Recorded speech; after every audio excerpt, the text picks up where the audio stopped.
log P ना, pressure रहेगा तो P, कंसंट्रेशन रहेगा तो C। स्टार्ट कर दीजिए।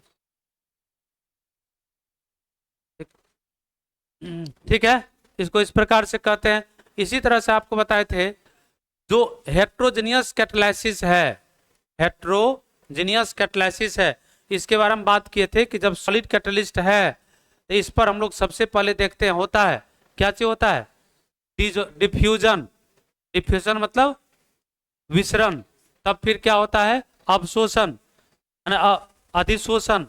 तब क्या होता है, यानी मध्यवर्ती पदार्थों का निर्माण होता है, तब नया पदार्थ बनता है, फिर वहां से रिमूव हो जाता है।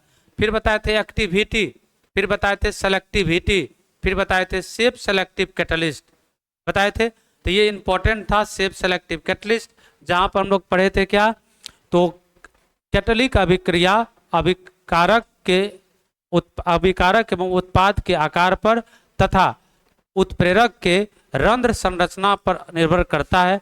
जैसे इसका एग्जाम्पल दिए थे क्या, जियोलाइट्स, इसका एग्जाम्पल दिए थे जियोलाइट्स, यही दिए थे। फिर आप यहां पर पढ़ते हैं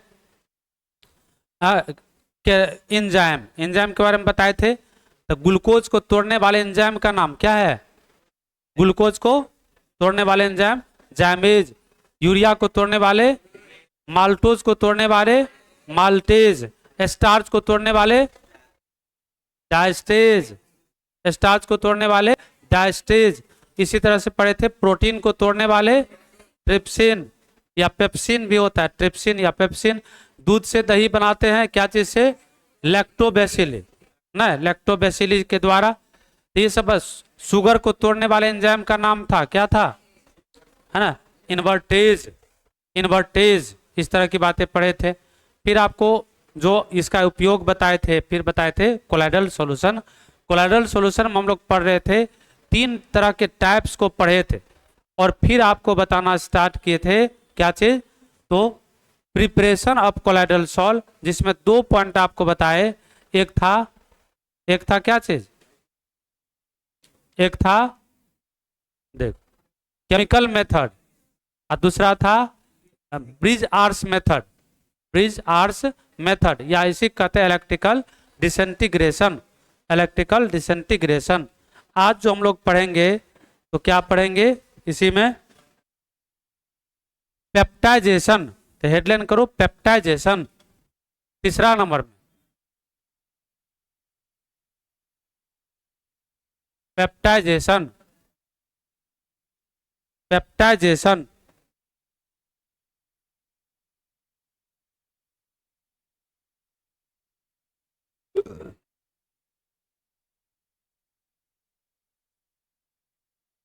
the process of converting of a fresh precipitate into colloidal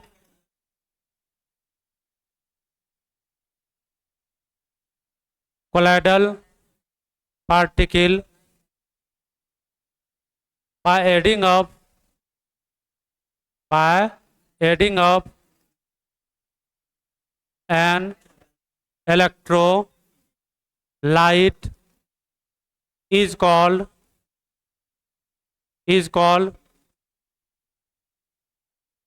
peptidation,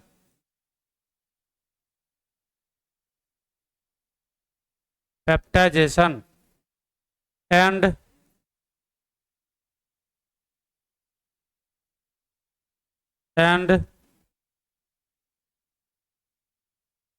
a strong electrolyte is added in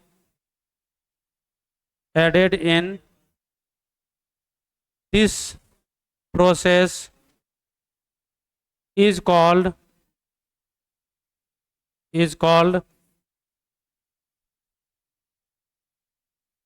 peptidizing peptising agent, peptising agent, इसको कहते हैं पेप्टीकरण।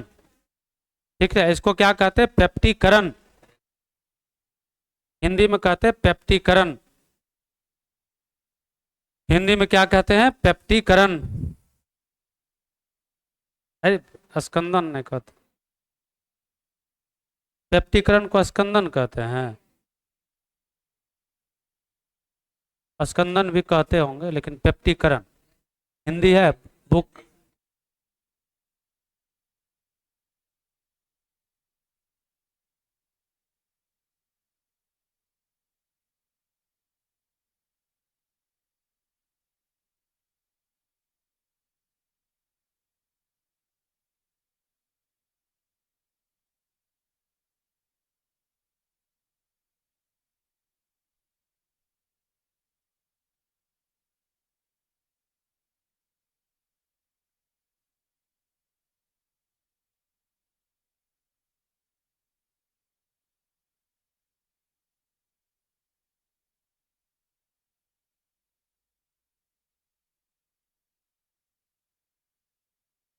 देखिए किताब है,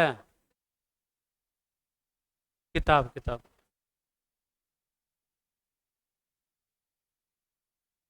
किताब विक्रम आनंद को रहता है।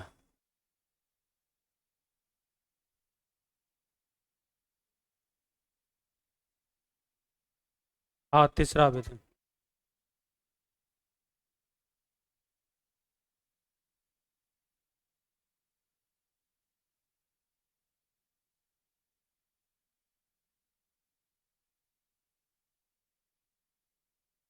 देखो इसी को कहते हैं पेंटेन या पेंटीकरण। हाँ, स्ट्रॉन्ग।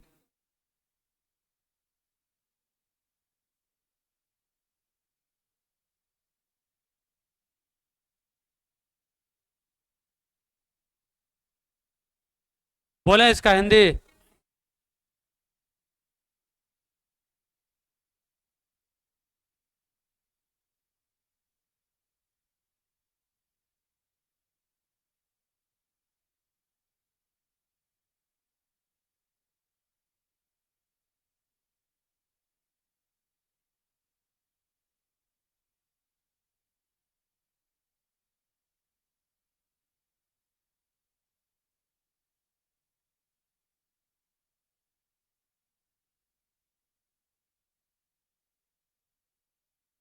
बोल रहे हैं, लिखो।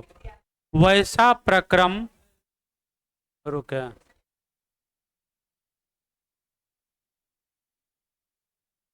कोई कहता बोलिए न सर, कोई कहता रुकिए न सर। देखो बोलिए न सर, लिखो वैसा प्रक्रम। देखो लिखो वैसा प्रक्रम जिसमें शुद्ध अवक्षेप में, शुद्ध अवक्षेप, वैसा प्रक्रम जिसमें शुद्ध अवक्षेप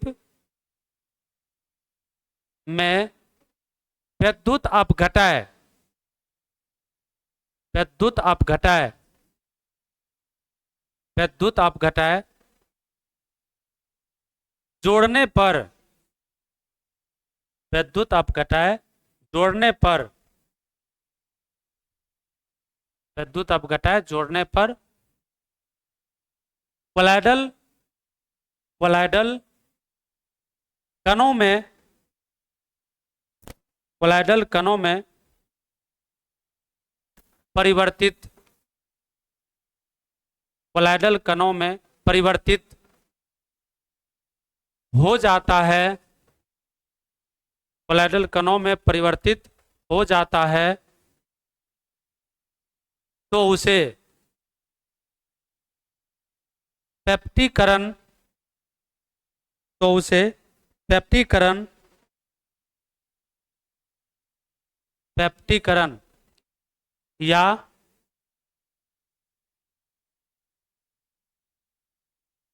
पेप्टेन, पेप्टीकरण या पेप्टेन कहते हैं।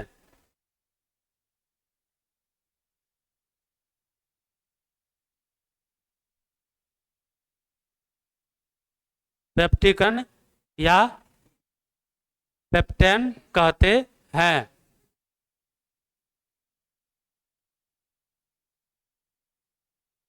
ठीक है, पैराग्राफ चेंज करके लिखिए। इस प्रक्रम में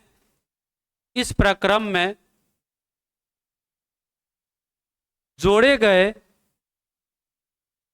इस प्रक्रम में जोड़े गए प्रबल विद्युत अपघटय को इस प्रक्रम में जोड़े गए प्रबल विद्युत अपघटय को इस प्रक्रम में जोड़े गए प्रबल विद्युत अपघटय को प्रबल विद्युत अपघटय को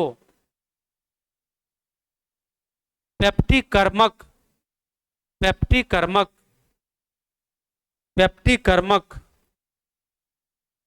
पेप्टिकर्मक कहते हैं। पेप्टिकर्मक कहते हैं। ठीक है,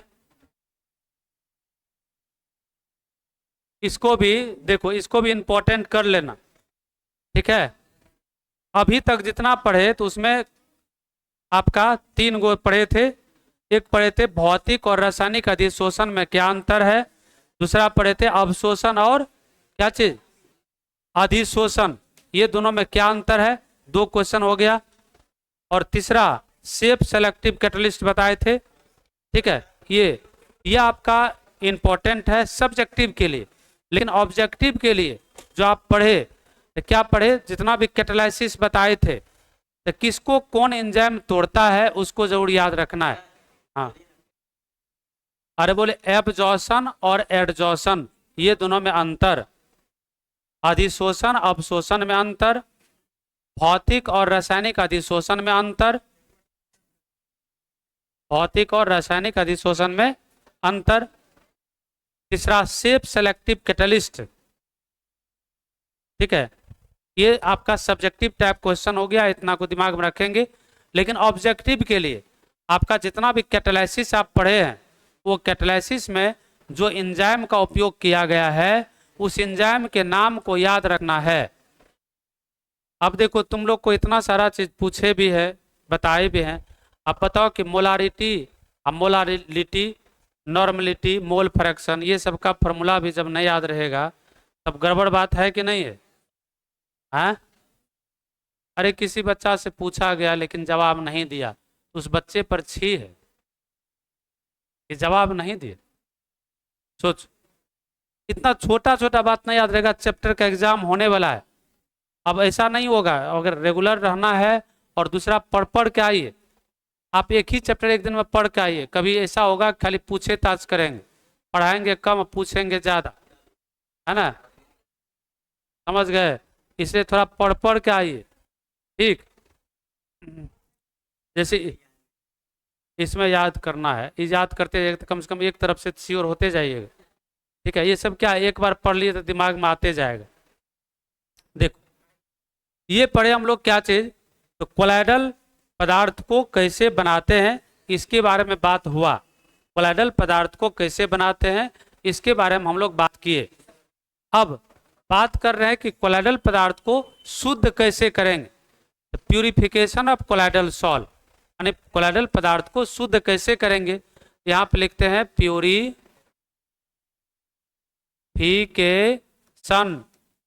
प्यूरिफिकेशन ऑफ कोलाइडल सॉल्ट, है ना। कोलाइडल सॉल्ट को कैसे हम लोग प्यूरिफाई करते हैं, तो देखो इसका खास तौर पर 2 मेथड है ना, जो एनसीईआरटी में, एक है डायलिसिस और दूसरा है अल्ट्रा फिल्ट्रेशन। 2 मेथड, तीसरा मेथड और भी होता है जिसको कहते हैं अल्ट्रासेंट्रिक फ्यूगेशन। तीसरा मेथड है अल्ट्रासेंट्रिक फ्यूगेशन। 3 तरह का मेथड होता है। तो सिंपल तौर पर डायलिसिस के बारे में आप सभी को पता है या नहीं भी पता है तभी जानिए। जैसे जिसका किडनी फेल्योर हो जाता है, किडनी काम नहीं कर रहा है, ब्लड आप जानते हैं कि कोलाइडल पार्टिकल है, कोलाइडल सॉल्यूशन है ये ब्लड, कोलाइडल सॉल्ट। अब उसको हम लोग को शुद्ध करना है तो क्या करते हैं, तो पहले और अब ये दोनों में अंतर है। पहले क्या था, तो जो कोलाइडल सॉल्यूशन था उसको, यानी ब्लड था, उसको आराम से कोई इलेक्ट्रिसिटी पास नहीं करते हुए नॉर्मल डायलिसिस हुआ करता था। नॉर्मल डायलिसिस में क्या करते थे, जो हम लोग का सीरा और धमनी होता है, जहां पर किसमें अधिक ब्लड सर्कुलेट करता है, पंप करता है सीरा में।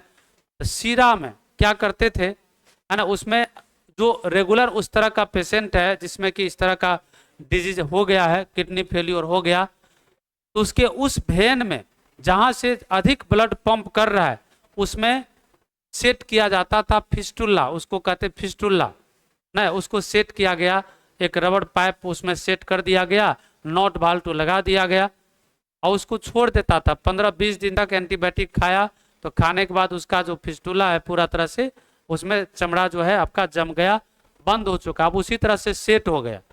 अब वहां पर निकला हुआ इतना पार्ट नहीं, उसको खोल के जैसे वहां पर अपना ढक लेता था ताकि उसमें ज्यादा कुछ ऐसा ना लगे, अपना गया वहां पर जो आपका मेम्ब्रेन वाला जो जार है उससे कनेक्ट पाइप को इसमें सेट कर लेता था और एक तरफ से पानी दे रहा है उसको, तो पानी देगा तो उस मेम्ब्रेन को डिस्टरबेंस पैदा करेगा और उस डिस्टरबेंस के कारण ब्लड उसके सर्कुलेट करेगा, क्योंकि ब्लड पंप कर रहा है तो पंप करते जाएगा, शुद्ध होते जाएगा, उसमें दाते चला जाएगा। इस तरह की घटना घटता था। तो वो होने में कम से कम 12 से 14 घंटा लग जाता था जब नॉर्मल आपका डायलिसिस होता था तब। उसी को कहते पायस, न पायसन कहते न, उसको कहते हम लोग डायलिसिस, यानी उसको कहा जाता था, डायलिसिस को कहते थे अपोहन, डायलिसिस को कहते थे अपोहन। अपोहन के द्वारा ब्लड को सर्कुलेट मतलब शुद्ध किया जाता था। लेकिन अब वही काम करते हैं, लेकिन अब उसका समय अंतराल घट के 4 से 6 घंटा के अंदर में काम कंप्लीट हो जाता है ना। 3 घंटा में हो सकता है, 2 घंटा में हो सकता है, डिपेंड करता है कि ब्लड में कितना अशुद्धियां है। तो अब लोग क्या करता है, उसको इलेक्ट्रोडायलिसिस करता है।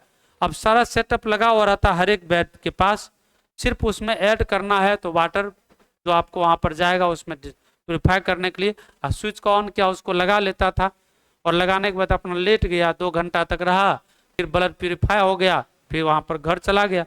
तो लोग क्या करता है, हर एक 2 दिन पर, जिसका पूरी तरह से डैमेज रहता है, हर एक 2 दिन पर 2 घंटा वहां पर समय देना पड़ता है, जाके डायलिसिस करके आ जाए। और ये प्रोसेस करने से लगभग उस आदमी का जो लाइफ टाइम है 10 से 15 साल तक रहता है। ऐसे करने से अब क्या होता है, 10 से 15 साल तक उस तरह से सर्वाइव कर पाता है, और भी कर सकता है, लेकिन धीरे धीरे उसके बॉडी में जो एंटीबॉडीज है वो घटने लगता है, जिसके कारण से थोड़ा सा इन्वायरमेंटल फैक्टर जब आ जाए तो इन्फेक्ट हो जाता है ना, क्योंकि उसमें एंटीबॉडीज उतना ज़्यादा नहीं बन रहा है, इसलिए उसको रखना और रहना बहुत ही सावधानी पूर्वक पड़ता है। इसीलिए लोग क्या चाहता है कि चलो अगर किडनी का ट्रांसप्लांट हो जाए तो आसानी से अगर शूट कर गया तो रह सकता है, लेकिन उसमें भी क्या है पता है, 90 और 10 का रेशियो मात्र है, 90% है कि नहीं रहेगा किडनी बदल, 10% है कि रह भी जाएगा। तो देखना कि जितने बड़े बड़े लोग हैं, बहुत सारा लोग किया हुआ था, ज़्यादा समय तक नहीं चला, तो उसका कारण क्या होता है कि अब किडनी ट्रांसप्लांट होने के बाद इतना हाई डोज ड्रग्स दिया जाता है कि वो पूरा और भी ज़्यादा डैमेज कर देता है, और थोड़ा सा कोई फैक्टर इफेक्ट किया तो नष्ट हो जाता है, वो बिल्कुल समाप्त हो जाता है। बहुत कम ऐसा इंसान होता है जिसका मतलब ठीक ठाक है, थोड़ा सा एज है अच्छा, तो वो सरवाइव कर लेता है और उसमें भी शूट करने पर मतलब क्या कि अब शुद्धिकरण है, यानी कोलाइडल विलयन का शुद्धिकरण। तो क्या हम लोग इसको डिफाइन करेंगे, कहते हैं यहां पर the process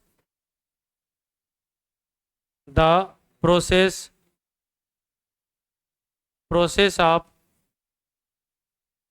refining of the process of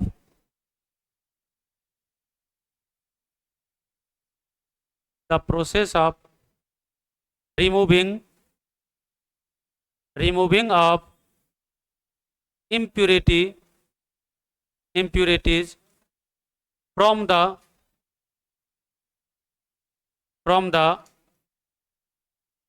colloidal solution through the membrane is called is called purification, purification of colloidal sol, purification of colloidal sol, लिखो इसको।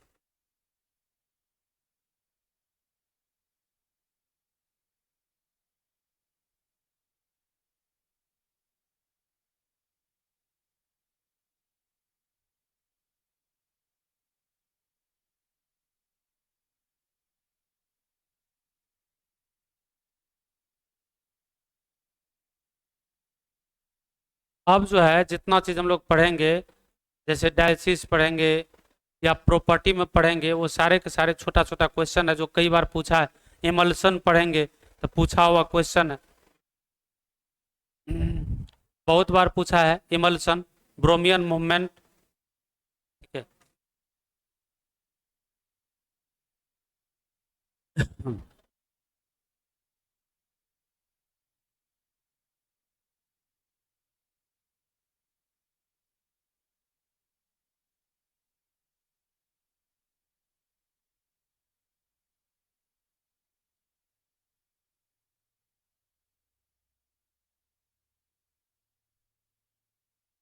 बोले इसका हिंदी, हिंदी है कोलाइडल सॉल का शुद्धिकरण, कोलाइडल सॉल का शुद्धिकरण, कोलाइडल सॉल का शुद्धिकरण,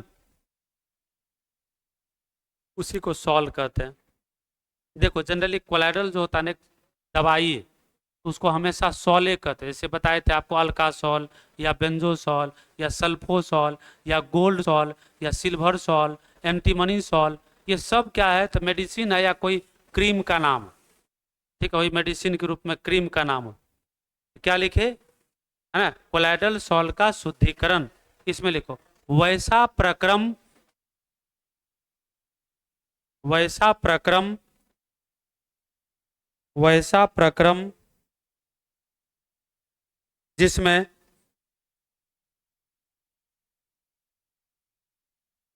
कोलाइडल विलयन के अशुद्धियों को, कोलाइडल विलयन के अशुद्धियों को, कोलाइडल विलयन के अशुद्धियों को मेम्ब्रेन यानी झिल्ली के द्वारा शुद्ध किया जाता है, शुद्ध किया जाता है, शुद्ध किया जाता है, उसे उसे कोलाइडल विलयन का शुद्धिकरण कहते हैं, उसे कोलाइडल विलयन का शुद्धिकरण कहते हैं, उसे कोलाइडल विलयन का शुद्धिकरण कहते हैं, कोलाइडल विलयन का शुद्धिकरण कहते हैं।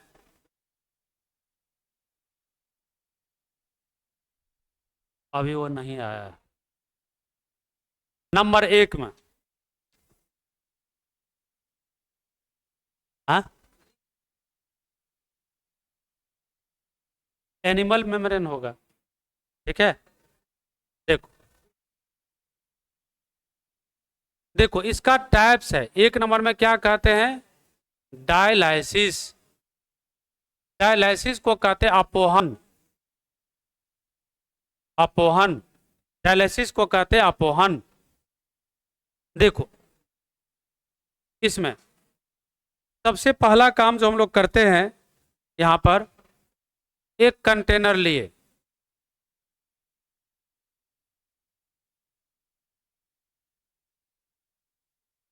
देखो इस तरह का कंटेनर है, यहां पर एक पाइप लगा हुआ है, यहां से वाटर को दे रहे हैं, यहां से वाटर जा रहा है ना, पानी इसमें पास करते हैं, और इधर से जो निकलता है water plus, water plus crystalloid, crystalloid, water plus crystalloid. यहां पर देखो एक रखते हैं हम लोग इस तरह का ये मेम्ब्रेन है, इस तरह का ये थैला है, इसको कहते हैं क्या, dialysing membrane, dialysing membrane, dialysing membrane है। यहां से आपका आ रहा है इसमें सॉल्ट पार्टिकल, तो देखो एक होता है थोड़ा बड़ा बड़ा,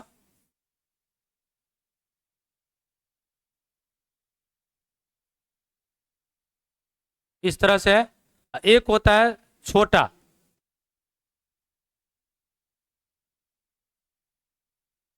एक होता है छोटा पार्टिकल्स, है ना। अब देखो जो आपका ये थोड़ा सा बड़ा पार्टिकल है, इसको कहते हैं सॉल पार्टिकल या सॉल पार्टिकल। जो थोड़ा सा छोटा है इसको कहते हैं हम लोग, है ना, इसको हम लोग कहते हैं क्रिस्टलॉइड,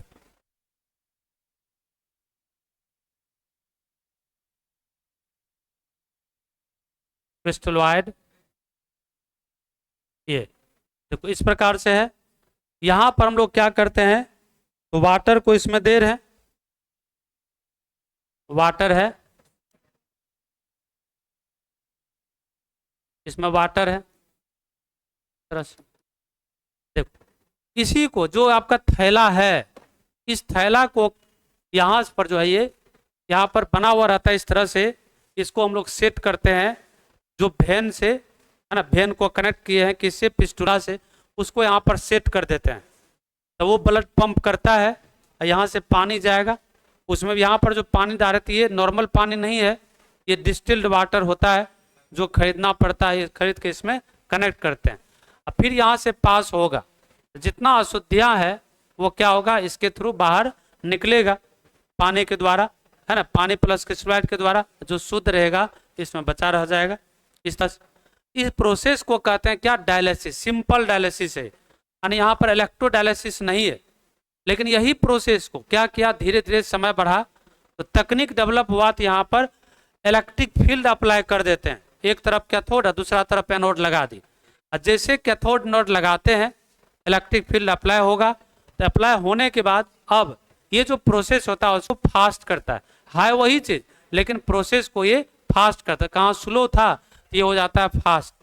तब देखो डायलिसिस में हम लोग क्या करते हैं, तो कहते हैं वैसा प्रोसेस जिसमें स्पेशल मेम्ब्रेन या एनिमल मेम्ब्रेन के द्वारा, है ना, इम्प्योर ब्लड को या इम्प्योर कोलाइडल सॉल्यूशन को शुद्ध किया जाता है, उस प्रोसेस का नाम है क्या चीज, डायलिसिस। और यहाँ पर देखो हम लोग कह सकते हैं इसमें the process in which impure colloidal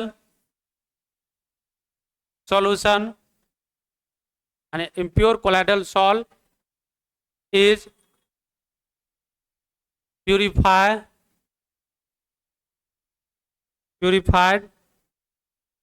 by the suitable membrane is called dialysis, is called dialysis। अब देखो सुटेबल मेम्ब्रेन कहने का मतलब क्या है, तो एनिमल मेम्ब्रेन तो बहुत सारा होता है, लेकिन कौन सा मेम्ब्रेन के द्वारा उस कोलाइडल सॉल्ट को शुद्ध किया जाता है, तो ये कहलाता आपका सुटेबल मेम्ब्रेन कह दी, इसी में कहते हैं the apparatus is used in this process is called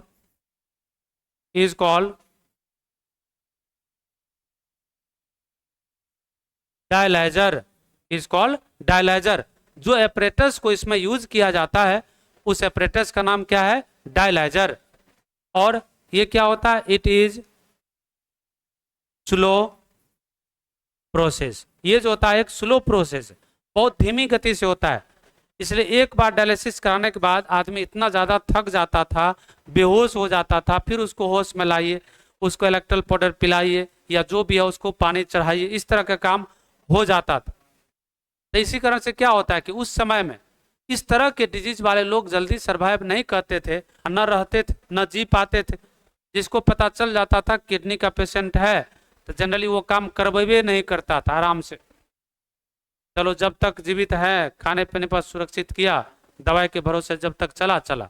लेकिन अब ऐसा नहीं है, क्योंकि प्रोसेस हो गया, टेक्निक हो गया, तो वहां पर बहुत लोग बहुत समय तक जीवित रह सकता है। लिखो इसको।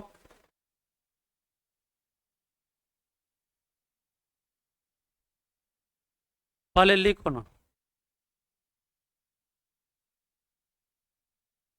स्रोत मतलब क्या? हाँ,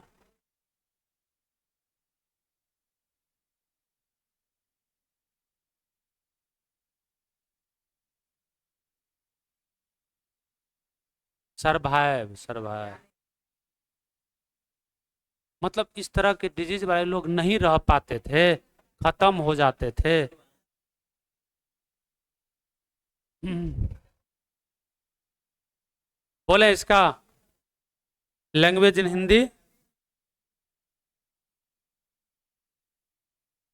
लिखो, वैसा प्रक्रम, हाँ उसके बाद डायग्राम, पहले लैंग्वेज फिर डायग्राम।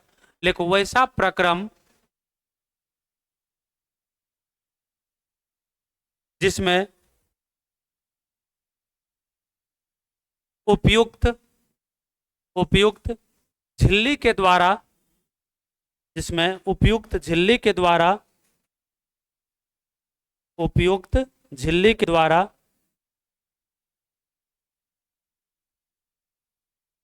उपयुक्त झिल्ली के द्वारा अशुद्ध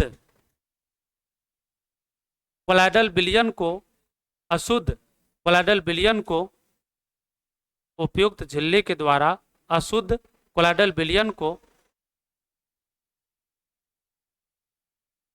शुद्ध किया जाता है, अशुद्ध कोलाइडल विलयन को शुद्ध किया जाता है। उसे उसे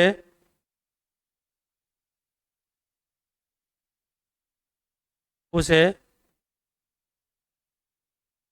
अपोहन कहते हैं। हम्म। उसे अपोहन कहते हैं। ठीक है, पैराग्राफ चेंज कर लिए। इस प्रक्रम में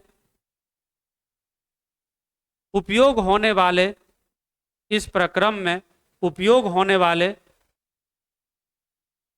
इस प्रक्रम में उपयोग होने वाले उपकरण को,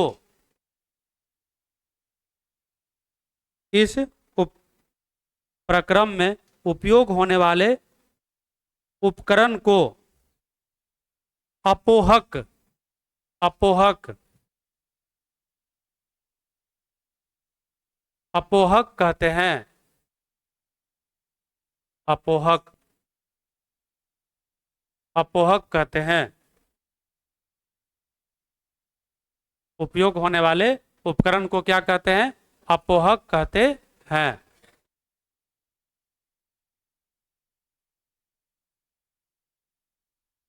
ठीक है, और डायग्राम बना दो।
ठीक है।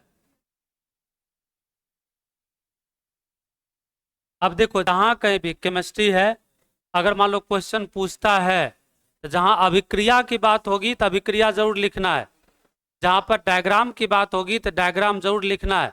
जैसे मान लो टेस्ट होने वाला है, और टेस्ट होने वाला है वहां पर मान लो पूछ दिए डायलिसिस किसे कहते हैं, तो डायग्राम है तो जरूर बनाएंगे, है ना। अगर आपका कोई रिएक्शन की बात हो तो वहां पर वो लिखना है, क्योंकि केमिस्ट्री का भाषा है रिएक्शन या डायग्राम। ठीक है, ये सबको समझना है ताकि आपको पूरा का पूरा, जैसे मान लो 2 नंबर में पूछा, 2 लाइन तो है, थोड़ा सा डायग्राम भी दिखा देंगे, तो 2 में 2 मार्क काटने का कोई चांस ही नहीं है।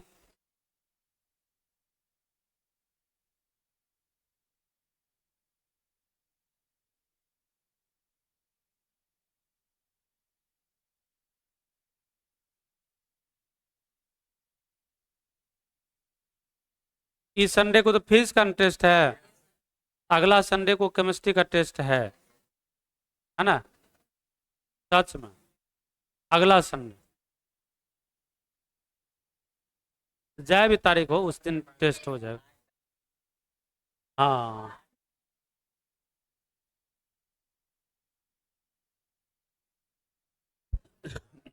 ठीक है, हो गया है।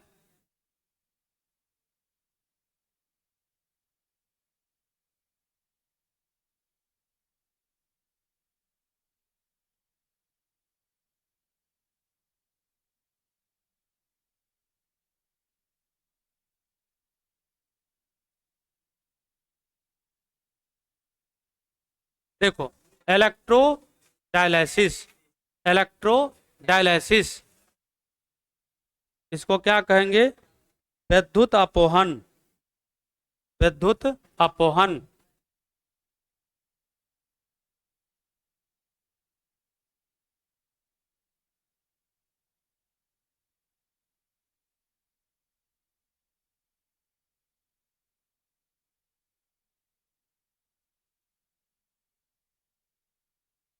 विद्युत अपोहन, देखो प्रोसेस यही है, काम यही है, लेकिन थोड़ा सा अंतर है। थोड़ा सा अंतर ये है कि यहाँ पर ये नहीं है, यहाँ पर ये नहीं है। अब इसी को हम लोग क्या नाम देते हैं, तो देखो इसको हम लोग नाम देंगे, इसको कह देंगे, वो तो सॉल्व है, इसको कहते हैं इलेक्ट्रो लाइट। यहाँ पर है इलेक्ट्रो, इलेक्ट्रोलाइट। अब इलेक्ट्रोलाइट कहने का मतलब क्या है, यहाँ पर आयोनाइज हो जाता है, जो कण है, जो विद्युत धारा इसमें प्रवाह करते हैं, ये हो जाता है आयोनाइज। यहाँ पर देखो 2 तरह के आप लगाते हैं, क्या चीज को, है ना, इलेक्ट्रोड। एक इलेक्ट्रोड यहाँ पर है और दूसरा इलेक्ट्रोड यहाँ पर है, यहाँ पर, है ना। यहाँ पर हम लोग इसको हम लोग कनेक्ट करते हैं सर्किट से, ठीक है, और इसको कनेक्ट करते हैं सर्किट से। इसको यहाँ पर क्या होता है, यहाँ पर आपका माइनस है और यहाँ पर आपका प्लस है, इसको कहते हैं कैथोड, कैथोड, और इसको कहते हैं एनोड, ये आपका एनोड है। अब देखो जैसे वहां पर हम लोग क्या पढ़े थे, इलेक्ट्रोकेमिस्ट्री में पढ़े थे, तो वहां पर हाफ सेल बहुत सारा कनेक्ट किए थे, तो वहां पर कैथोड पर था प्लस, एनोड पर क्या था, माइनस था। वहां पर सॉल्यूशन के रिस्पेक्ट में ये बात कहे थे। यहाँ पर तो पर्सनली यहाँ पर एक ही प्रकार के कंटेनर है और उसी में लगा दिए कैथोड और एनोड। अब क्या करते हैं, तो इसका सोर्स होगा करंट का कहीं से, अगर उसमें देते हैं करंट तो काम हो रहा है वही, यहाँ पर भी शुद्धिकरण हो रहा है, लेकिन इसके रिस्पेक्ट में क्या होता है, वो फास्ट हो जाता है। तो मतलब यहाँ पर हम लोग कह सकते हैं,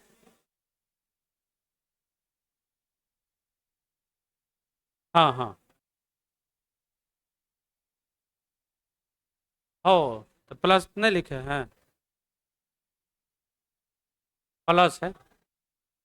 देखो अब इसमें हम लोग क्या लिख सकते हैं,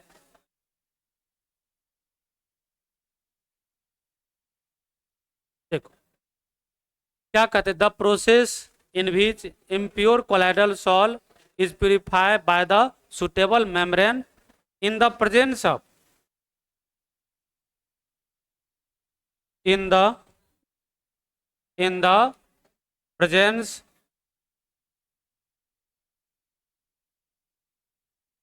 presence of electric field is called electro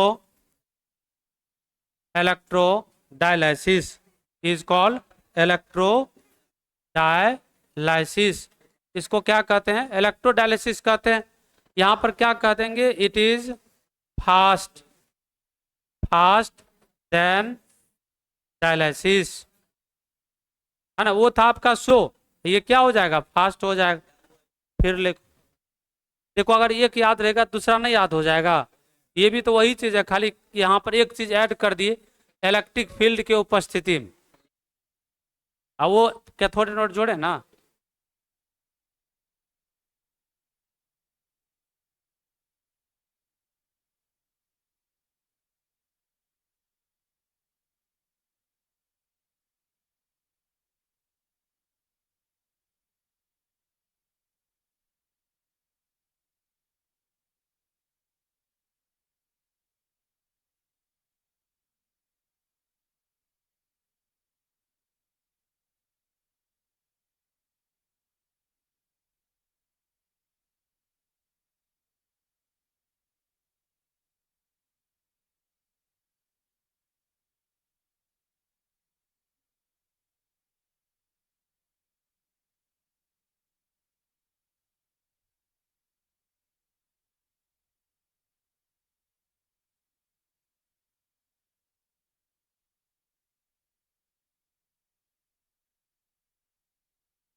बोले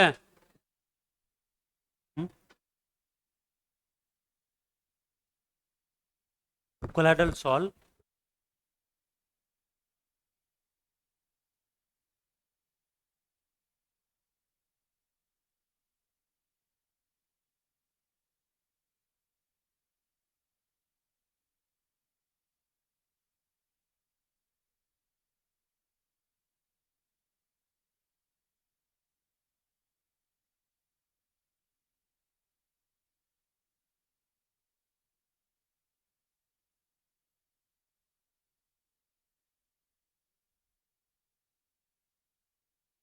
बोले लिखो,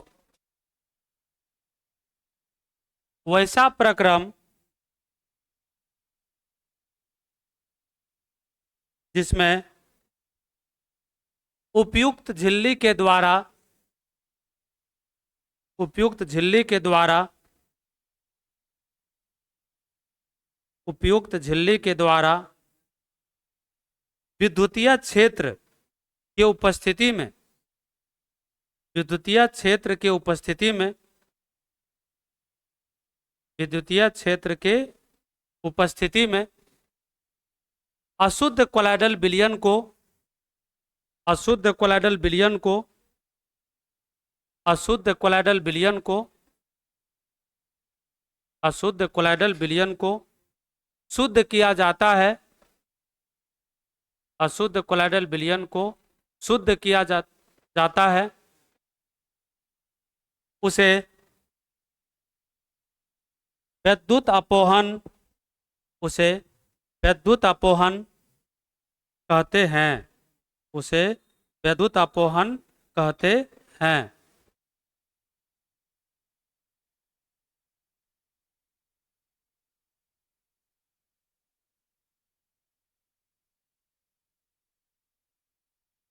फिर लिखना रोकसान देके, अपोहन से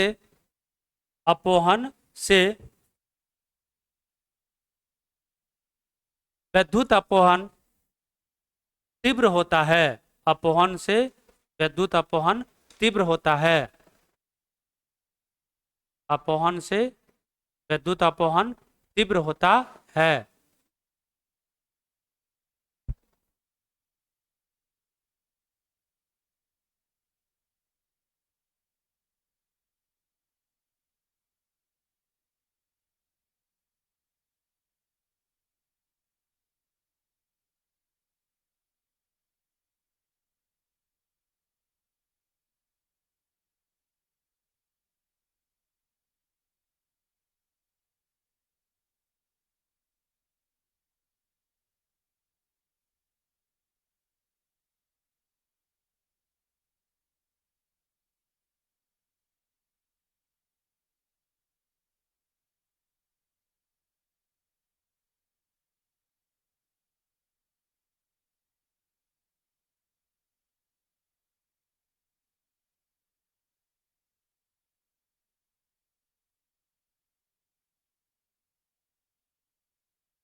हो गया।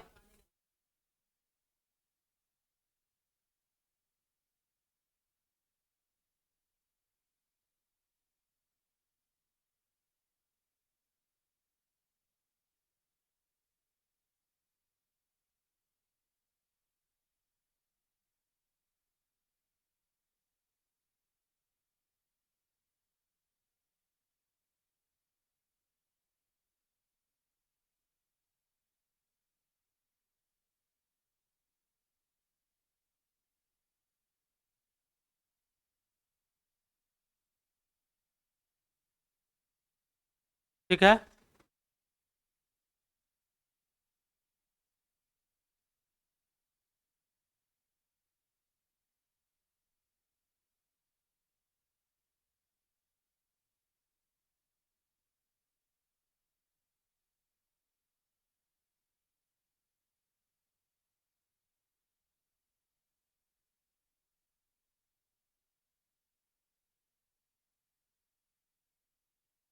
ठीक है, आगे बढ़े। देखो तीसरा जो है, तीसरा है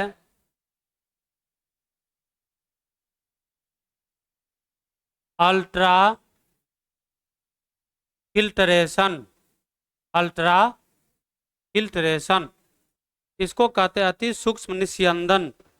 जैन कहते हैं, इसको कहते हैं अति सूक्ष्म,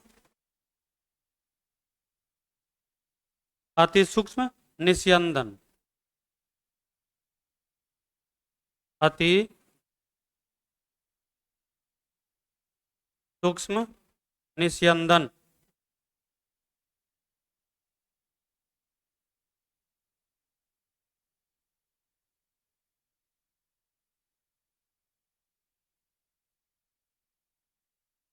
अति सूक्ष्म निस्यंदन, अति सूक्ष्म निस्यंदन। देखो इसमें क्या होता है, जैसे देखिएगा कि केमिस्ट्री के मटेरियल को फिल्ट्रेट करने के लिए जो फिल्टर पेपर आता है, एक पोर के तरह रहता है ना। एक पोर की तरह, क्या कि एक कागज जिस तरह से आप देखते हैं पेपर है, उसी तरह का होता है, छोटा छोटा। आप जाइएगा वहां पर तो इस तरह से आपको दे देगा इतना, और कह देगा इसके अब शेप को छाने, इस तरह की बात कहेगा। तो इसमें जो होता है पोर्स होता है, होल होता है। अब इसको फिल्टर करना है, तो जब कोलाइडल सॉल्यूशन के इसमें डालेंगे तो कुछ छनाएगा नहीं, सब पार हो जाएगा। तो इस कंडीशन में क्या करते हैं, फिल्टर पेपर है यही, लेकिन इसके होल को बंद करते हैं। तो बंद कैसे करेंगे, कोई चीज से तो बंद नहीं कर सकते हैं। इसके लिए क्या करते हैं, 4% नाइट्रोसेलुलोज, 4% नाइट्रोसेलुलोज अल्कोहल और ईथर के सॉल्यूशन को इसके ऊपर से लगाते हैं और हिलाते हैं। सूख जाता है ये पूरा, तो इसका जो पोर है वो बंद हो जाता है। इसका जो होल है वो क्या होता है, बंद हो जाता है, नहीं साइज बहुत छोटा हो जाता है। तब इससे हम लोग क्या करते हैं, कोलाइडल सॉल्यूशन को शुद्ध करते हैं। ये special type of filter paper है, जिससे कि हम लोग इम्प्योरिटी को कोलाइडल सॉल्यूशन से दूर करते हैं। तो यह कहलाता है अल्ट्रा फिल्ट्रेशन। तो आपको ये बात ऑब्जेक्टिव के लिए याद रखना है कि सिंपल फिल्टर पेपर को कितना, क्या चीज से कम करते हैं, उसके होल्स को। तो याद रखना 4% नाइट्रोसेलुलोज के सॉल्यूशन, 4% ना, 4% नाइट्रोसेलुलोज के सॉल्यूशन से इसके होल को क्या करते हैं, बंद करते हैं, और तब उसको फिल्ट्रेट करते हैं इम्प्योर कोलाइडल सॉल्ट को। तो यहाँ पर हम लोग क्या कर सकते हैं, the impure impure colloidal salt या सॉल्यूशन इज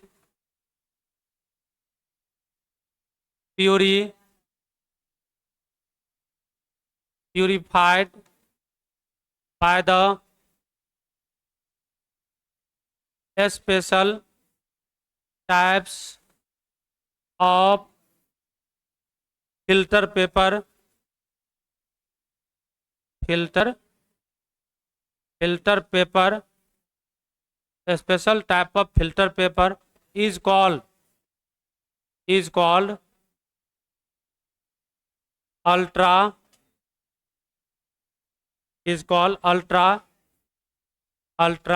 filtration. इसी में कहते हैं हम लोग क्या, simple filter paper is porous and the pore decreases by the shaking of 4% nitrocellulose alcohol and ether. ठीक है, यानी यहां पर देखो ये जो पॉइंट लिखे हैं 4% नाइट्रोसेलुलोज। अब देखो जैसे वहां पर सिंपल डायलिसिस हम लोग करते थे तो वहां पर क्या लगाते थे, तो डायलाइजिंग मेम्ब्रेन,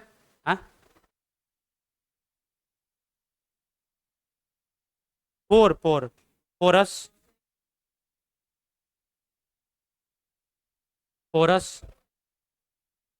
ठीक है। तो वहां पर क्या करते थे, एनिमल मेम्ब्रेन का यूज करते थे। तो एनिमल मेम्ब्रेन का मतलब क्या है, जंतु का झिल्ली है। और जंतु के झिल्ली में क्या होता है, ब्लाडर भी हो सकता है, जैसे गोल्ड ब्लाडर होता है तो ब्लाडर का उपयोग किया जाता होगा। या हम लोग देखते हैं वहां पर क्या, सेलोफेन का उपयोग किया जाता होगा। तो जो मेम्ब्रेन परमिएबल टाइप हो वैसे मेम्ब्रेन का उपयोग करके वहां पर डायलिसिस करते थे। लेकिन यहाँ पर साधारण फिल्टर पेपर लिए उसके होल को बंद किए, क्या चीज से, तो 4% नाइट्रोसेलुलोज से, और तब इसको प्यूरिफाई करते हैं। लिखो इसको,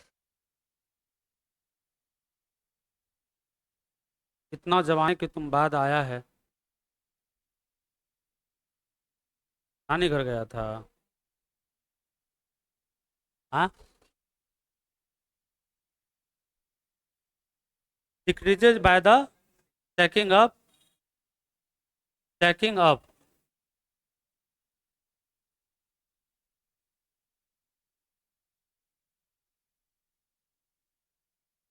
यहां पर एक शब्द और लिख दो,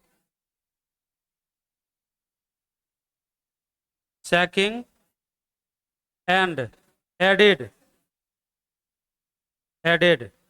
with, checking and added with.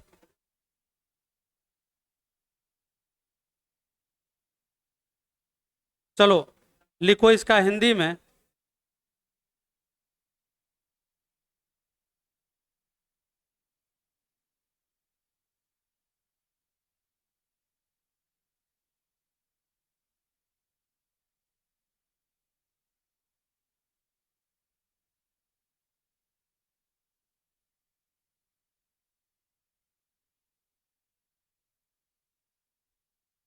बोले इसका हिंदी, लिखो हेडलाइन में, अति सूक्ष्म निस्यंदन, अति सूक्ष्म निस्यंदन, अति सूक्ष्म निस्यंदन, इसमें लिखो।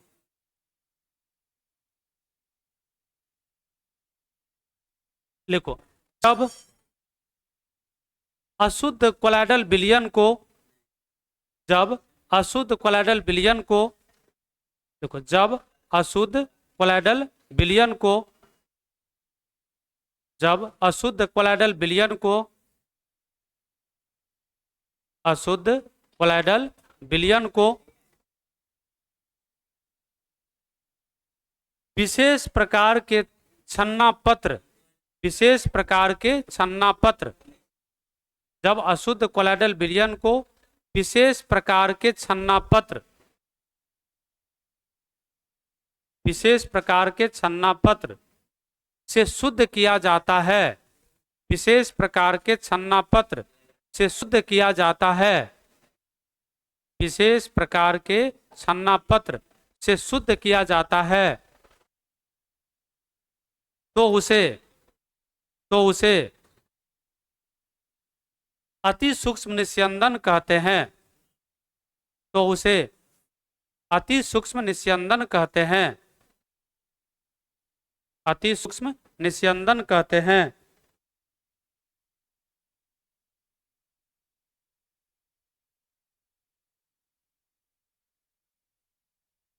पैराग्राफ चेंज करके लिखो। साधारण छन्नापत्र, साधारण छन्नापत्र, साधारण छन्नापत्र का रंध्र, साधारण छन्नापत्र का रंध्र बड़े आकार के, बड़े आकार के होते हैं, जिसके रंध्र को, जिसके रंध्र के आकार को, बड़े आकार के होते हैं, जिसके रंध्र के आकार को छोटा करने के लिए, जिसके रंध्र के आकार को छोटा करने के लिए, छोटा करने के लिए 4% नाइट्रोसेलुलोज, यहां पर जो लिखा हुआ है 4% नाइट्रोसेलुलोज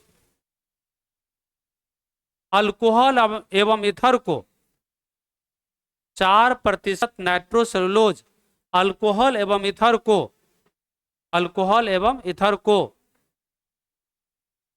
अल्कोहल एवं ईथर को जोड़ा जाता है। ठीक है, क्लियर? आगे बढ़े।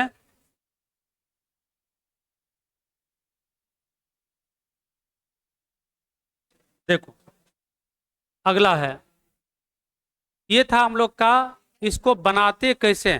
तो देखो क्या क्या सब है। साधारण तौर पर अगर आप एक बार पढ़िएगा तो वो बातें याद हो जाएगा। ये नहीं कि एग्जैक्ट मान लो जो लिखे वही याद करना है, ऐसा कोई जरूरी नहीं है। अपने ढंग से, अपने अनुसार उसको याद करना है, जो बातें समझ में आया। तो बताए कोलाइडल विलयन का प्रकार, तो बताए एक तो 8 प्रकार बताए थे कि सॉलिड को लिक्विड, गैस और सॉलिड में मिलाए थे, है ना।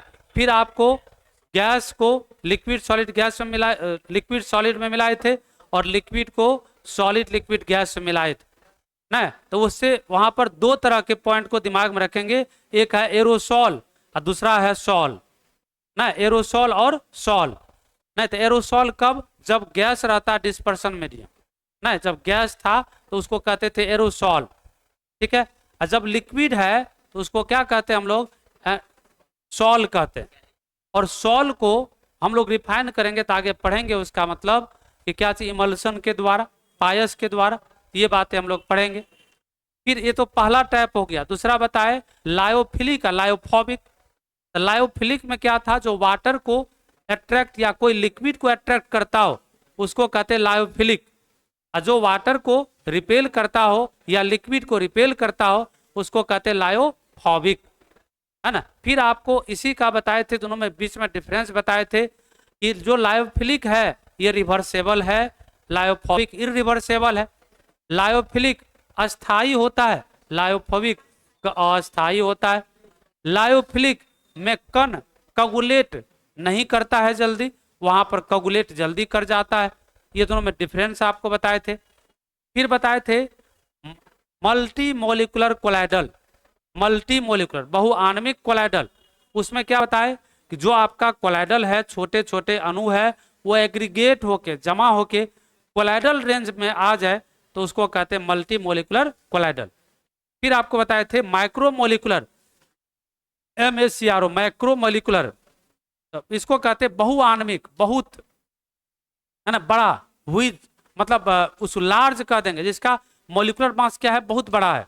जैसे प्रोटीन है, लिपिड है, स्टार्च है, ये सब क्या है, पॉलीमर्स होता है।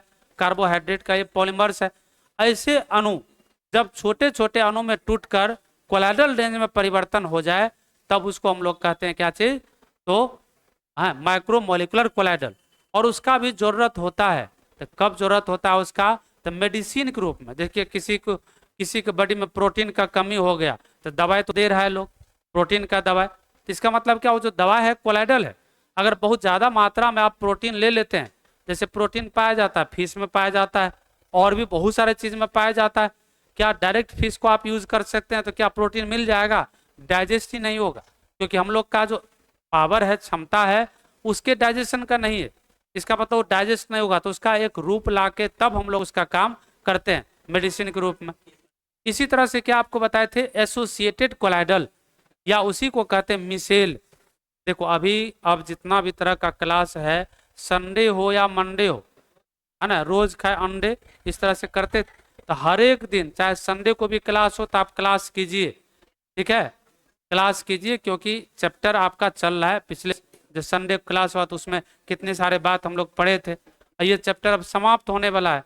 ये समाप्त होगा तो ऑर्गेनिक स्टार्ट हो जाएगा, तो ऑर्गेनिक के साथ इनऑर्गेनिक भी हम लोग उसमें इंक्लूड करेंगे। तो 2 इनऑर्गेनिक तो 2 ऑर्गेनिक, 2 चीज आपको साथ साथ चलेगा, है ना। तो 2 कॉपी तो आप डेट बता देंगे कि हाँ इस डेट में ये काम करना है, और उसके अनुसार मतलब क्या करेंगे हम लोग, प्रतिदिन पढ़ के आना पड़ेगा, ठीक है। खैर देखो हेडलाइन करो, कोलाइडल विलयन का प्रकार, sorry property, properties of colloidal, colloidal solve, properties of colloidal solve, properties of colloidal solve, यानी कोलाइडल विलयन का गुण, कोलाइडल विलयन का गुण।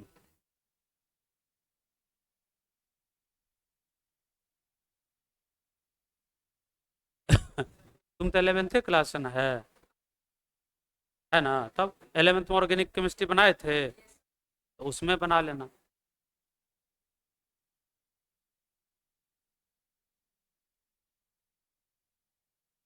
तो उसमें क्या करना, एक चैप्टर अभी स्टार्ट करने वाले हैं, कोऑर्डिनेशन कंपाउंड,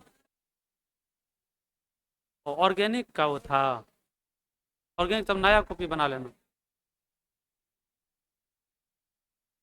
हाँ नया ले लेना, नया ले लेना, हाँ ठीक। हेलन किए, क्या लिखे, प्रॉपर्टी ऑफ कोलाइडल सॉल्यूशन, और इसको कहते हैं कोलाइडल विलयन का क्या चीज, कोलाइडल विलयन का गुण। अब देखो इसका क्या क्या गुण है, पहले हम लोग डिस्कस कर लेते हैं। देखो पहला गुण है, जैसे कोई बताओ कोलाइडल विलयन क्या होता है, कोलिगेटिव प्रॉपर्टी क्या होता है, उधर से उधर से बताओ, तुम बताओ। हाँ कोलि होता किसे किसे कहते हैं कोलिगेटिव प्रॉपर्टी, तुम लोग में से बताओ जल्दी। हाँ हाँ बोलो बोलो बोलो, शर्मा ने, अरे सुन भी नहीं पा रहे हैं, बोलो जोर से। हाँ तो बहुत अच्छा बताई कि पदार्थ का ऐसा गुण जो कणों की संख्या पर निर्भर करता है ना, जो कणों की संख्या पर निर्भर करता है, ये कहलाता है कोलिगेटिव प्रॉपर्टी, इसी को कहते हैं कोलिगेटिव प्रॉपर्टी। इसका मतलब ये है, यहाँ पर जो आप कोलाइडल कोलाइडल सॉल्यूशन पढ़ते हैं, यह एक पदार्थ नहीं है, यह एक पार्टिकल नेचर है, इसीलिए यह एक स्टेट है, एक अवस्था है। तो कोलाइडल सॉल्यूशन जितना भी है सब कोलिगेटिव प्रॉपर्टी शो करता है, कोलाइडल सॉल्व जितना भी है सभी प्रकार के कोलाइडल कोलिगेटिव प्रॉपर्टी शो करेगा। जैसे मान लो एलिवेशन ऑफ बॉइलिंग पॉइंट हो या डिप्रेशन ऑफ फ्रीजिंग पॉइंट हो, जो भी है वो शो करेगा। इसका मतलब पहला पॉइंट तो यही हो जाएगा, कोलिगेटिव प्रॉपर्टी, है ना, कोलिगेटिव प्रॉपर्टी पहला पॉइंट है। दूसरा पॉइंट है टेंडल इफेक्ट, ना वहां पर आपको जहां पर बताए थे ट्रू सॉल्यूशन, सस्पेंशन और आपका कोलाइडल सॉल्यूशन, तीनों का डिफरेंस बता रहे थे, तो वहां पर हम लोग पढ़े थे ना कि कोलाइडल यानी टेंडल इफेक्ट कौन शो करता है कौन नहीं करता है, तो बोले थे वहां पर कौन कौन शो करता है, अभिषेक बताओ, टेंडल प्रभाव कौन कौन शो करता है सॉल्यूशन, कौन नहीं करता है,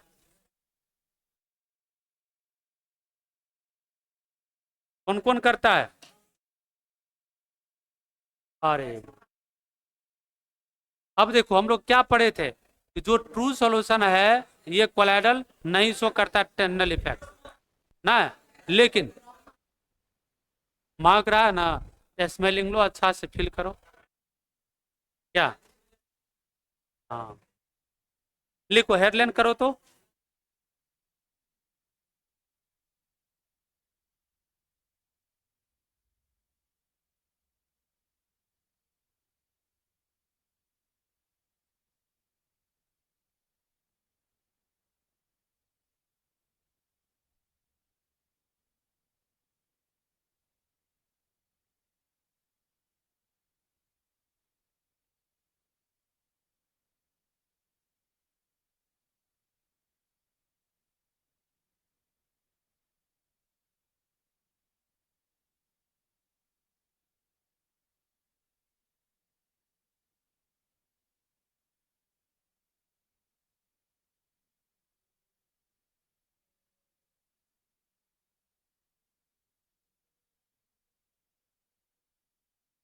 चलो, बात विचार हो गया तो लिखो इसको, कोलिगेटिव प्रॉपर्टी।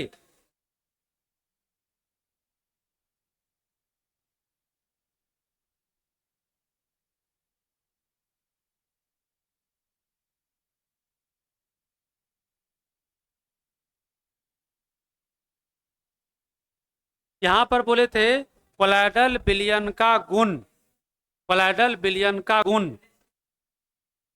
कोलाइडल विलयन का गुण।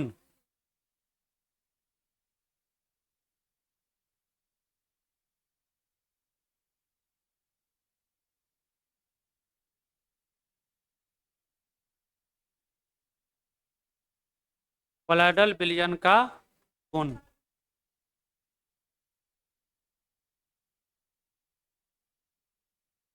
हाँ, ये सर।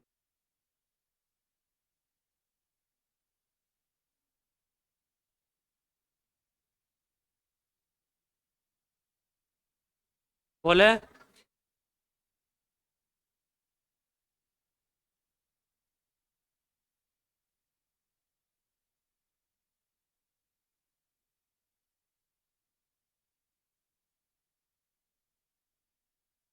बोले इसका हिंदी।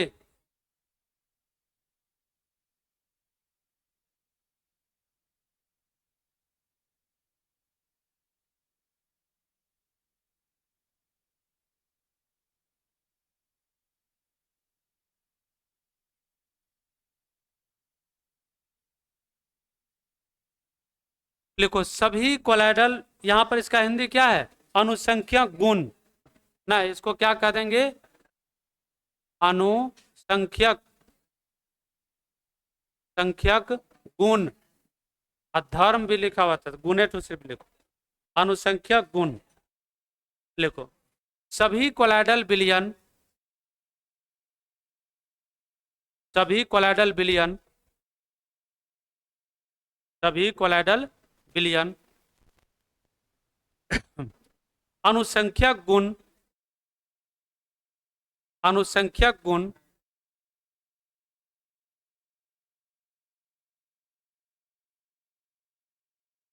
प्रदर्शित करता है, अनुसंख्यक गुण प्रदर्शित करता है, क्योंकि, क्योंकि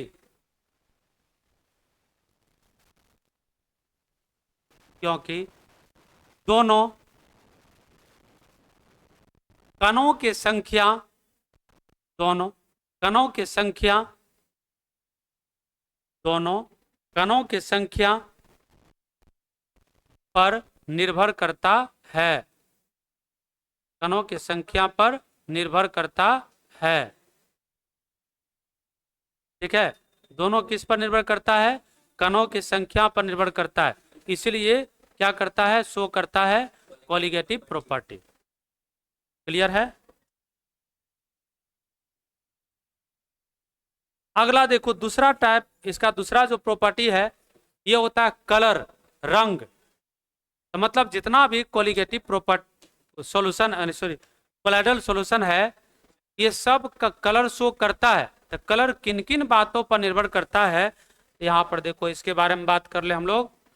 तो कहते दूसरा पॉइंट में कलर, कलर का मतलब तो रंग हो गया। तो यहाँ पर कहेंगे all colloidal sol are colour. Depend depend upon the depend upon the देखो ये किन किन बात पर निर्भर करता है। तो नंबर 1 में कहते हैं साइज ऑफ पार्टिकल। सबसे पहला जो होता है साइज ऑफ पार्टिकल, जो कोलाइडल सॉल्यूशन है उसमें जो पार्टिकल का साइज है वो कितना है उस पर निर्भर करेगा। दूसरा यूज निर्भर करेगा क्या, वेव लेंथ ऑफ लाइट, है ना। प्रकाश जो है उसका तरंग दैर्घ्य कितना है उस तरह से उस पर निर्भर करेगा, है ना। यहाँ पर क्या है, वेवलेंथ ऑफ लाइट, तो कैसा लाइट, जो लाइट उस पर पड़ रहा है, समझ गए, कोलाइडल सॉल्यूशन पर जो लाइट पड़ रहा है उसका वेवलेंथ कैसा है उस पर। और तीसरा हम लोग कहते हैं क्या, नेचर ऑफ सॉल के नेचर पर निर्भर करता है। लिखो इस तीनों पॉइंट को, एकदम धो देंगे तुम। हमारी ये खोज रही रहा है, आज नहीं किसी से हम पूछे, अगले दिन पूछेंगे, पहले पूछवे करेंगे इसके बाद फिर आगे चलेंगे। हाँ, पीटेंगे नहीं, मोहब्बत करेंगे। हाँ हाँ, सभी से।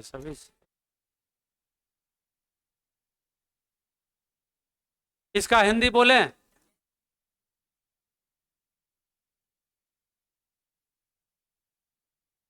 लिखो सभी। हाँ, अरे रंग यार, मारेंगे तुमको, धो देंगे।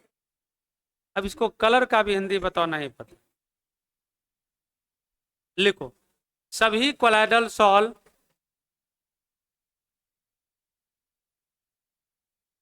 रंग प्रदर्शित करता है,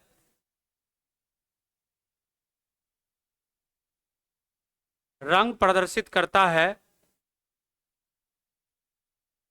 जो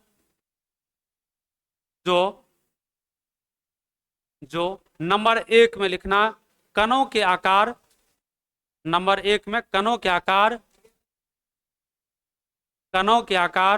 नंबर ए में कणों के आकार, नंबर बी में प्रकाश का तरंग दैर्घ्य, नंबर बी में प्रकाश का तरंग दैर्घ्य, नंबर सी में सॉल का प्रकृति, सॉल का प्रकृति पर निर्भर करता है, सॉल के प्रकृति पर निर्भर करता है। ठीक है, इतना पढ़ के आना, नेक्स्ट क्लास में इसके आगे बढ़ेंगे।